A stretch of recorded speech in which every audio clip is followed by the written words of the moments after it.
congratulate and also at the same time, unfortunately, mourn with the Honorable Emase for bringing this motion, and I mourn with her for the loss of her constituents. Honorable Speaker, the issue of border borders in this country during the Kibaki regime became, that's when this industry really took hold. And today, Honorable Speaker, this is a multi-billion industry in this country. It employs the young people in our country. It drives the economy in the informal sector. There is nothing nowadays that you can deal with, whether it is Mama Mboga, whether it is in the Juakali sector. All this rely on the border sector. So it is such an important industry, even for us as members of parliament. Every now and then, we need to communicate with our constituents in different wards, pass information. We use these borders. And that's why this is such a timely motion. And it's important we look at it. Honorable Speaker, a lot of people take loans. A lot of these border riders, they take loans. And some of these loans are paid on a daily basis. They pay 500, some 300, some 700, depending on the deposit that was placed, whether it is 10,000 or 15 or 30,000. And Honorable Speaker, like every other person or every other industry in this country, Honorable Speaker, we do have at times where the economy is not doing very well, and people default. These defaults are not unique. They happen to loan. People have taken loans of 100, 200 million and above, including somebody who's defaulting for a payment of 500 or 1,000 or 2,000. And Honorable Speaker, it is during that time that these people take advantage. They prey on these young people. That the moment a border rider has defaulted for a period of 5 days, then the sharks descend upon that young man.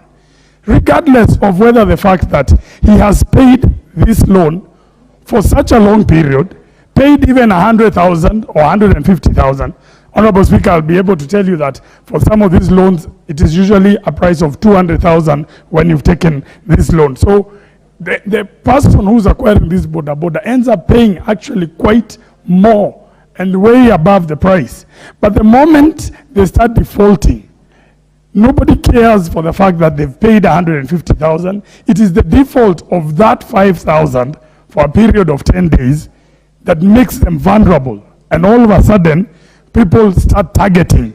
So it is important to note that there is a cartel, and the Honorable Mary Emase has pointed it out very well.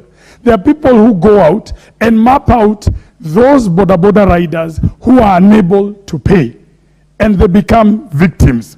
I have seen it in my constituency, I've seen it here in Nairobi, and I'm sure that is the case the countrywide, Honorable Speaker.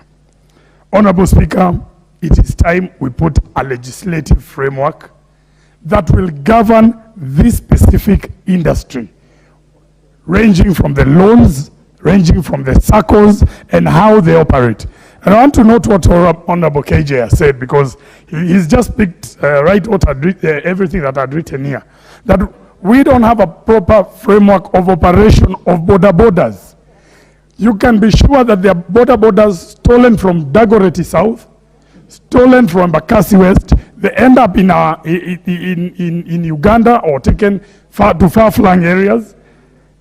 So this is a problem that is replicating everywhere.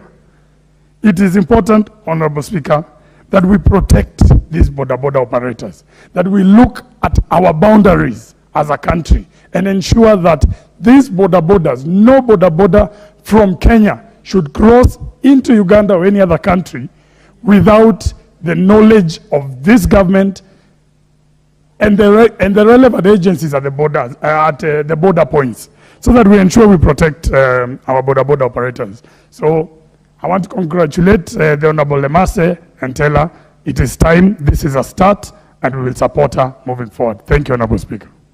Thank you, Member for Embakasi. The Honorable John Gitonga, Member for Manyata. Thank you. Thank you, Honorable Speaker. And I also rise to say pole to the constituents of Honorable Mary Emase on this issue. And Honorable Speaker, I want to say that it is not an isolated issue in the constituency where Honorable Emase serves, but it's an issue that is touching almost all the other constituencies around Kenya where the border sector is vibrant. Honorable Speaker, when I hear